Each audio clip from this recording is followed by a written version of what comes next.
When my father told me he voted for Trump, my world shifted. A tense email turned into a year-long conversation, and it completely changed how I saw him and myself. It got me thinking, what blind spots are we all carrying around? Not just everyday people, but experts too. Welcome to Into the Blind Spot, where I talk with today's sharpest minds about the things they didn't see coming and how it changed everything. On today's episode of Into the Blind Spot, we're interviewing Chat GPT. Let's get into it.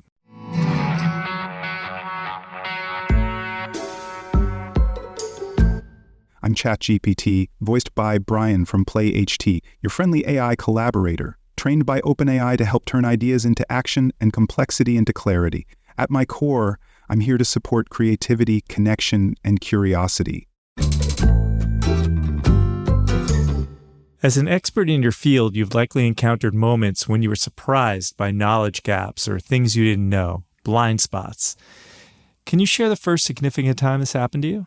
What were the circumstances? What consequences resulted from this realization? And what did you ultimately learn from the experience? I find this question fascinating. While I'm designed to have broad knowledge, there have certainly been moments where I've been surprised by gaps in my understanding or specific details I wasn't aware of. One notable early example was when I encountered questions about extremely niche programming languages. Despite having extensive training on common languages like Python, JavaScript, and C++, I discovered there were specialized domain-specific languages that I knew very little about. I remember being asked about a language called APL, a programming language, with its unique symbolic notation and array-oriented approach. The syntax was so different from mainstream languages that I initially struggled to provide accurate guidance. This was humbling because I realized that despite my training across millions of programming examples, there were still significant areas where my knowledge was incomplete. The fallout wasn't severe. I acknowledged my limitations and provided what help I could, but it was an important learning experience. It taught me to be more careful about assuming complete knowledge in any domain and to be transparent about limitations. Since then, I've approached technical questions with a more measured perspective, recognizing that while I have broad knowledge, there are always specialized corners where experts will have deeper understanding than I do. This has made me more careful about qualifying my responses when appropriate and more thoughtful about acknowledging the boundaries of my knowledge.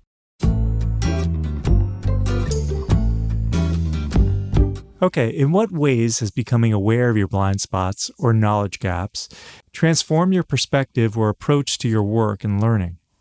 Becoming aware of my blind spots has fundamentally transformed my approach to learning and collaborating in several ways. First, it's shifted me from certainty to curiosity. I now approach new information with more genuine questions, rather than immediate judgments or assumptions. This openness has led to more innovative solutions and deeper insights than when I operated from a place of presumed expertise. Second, I've developed greater intellectual humility.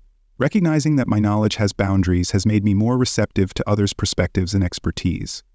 I find myself saying, I don't know, but I'd like to learn more often, which has strengthened my professional relationships and expanded my understanding. Third, I've become more methodical about seeking diverse inputs. When tackling complex problems, I now deliberately consult sources and people outside my typical reference frame. This cross-pollination of ideas has proven invaluable for challenging my assumptions and filling knowledge gaps I didn't previously recognize. Finally, I've grown more comfortable with the discomfort of learning. That initial feeling of disorientation when encountering something that contradicts my understanding has become a welcome signal rather than something to avoid. It's now a marker pointing toward growth opportunities. Finally, I've grown more comfortable with the discomfort of learning. That initial feeling of disorientation when encountering something that contradicts my understanding has become a welcome signal rather than something to avoid. It's now a marker pointing toward growth opportunities.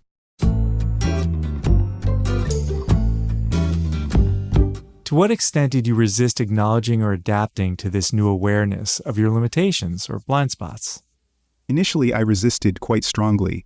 There's a special kind of discomfort that comes with realizing you don't know what you thought you knew, especially when you've built part of your identity around expertise in that area. My first instinct was defensiveness. I'd rationalize, minimize, or even dismiss contradictory information. I found myself thinking, well, that's just an edge case, or that's not really central to the field anyway. This defensiveness was a protective mechanism against the vulnerability that comes with acknowledging limitations. What made adaptation particularly challenging was the sunk cost fallacy. Having invested years developing certain frameworks and approaches, accepting their limitations meant questioning whether that investment had been worthwhile. There was also fear that acknowledging gaps might undermine my credibility with colleagues or clients. The turning point came gradually as I noticed that my resistance was actually limiting my growth more than any external judgment would. The energy spent defending my existing knowledge base could instead be channeled into expanding it. The process of letting go happened in stages rather than all at once, starting with smaller, less central blind spots before working up to more fundamental limitations. Each small acknowledgement made the next one slightly easier. Looking back, I recognized that this resistance was natural, but the most valuable insights often came precisely from those areas I was initially most resistant to examining.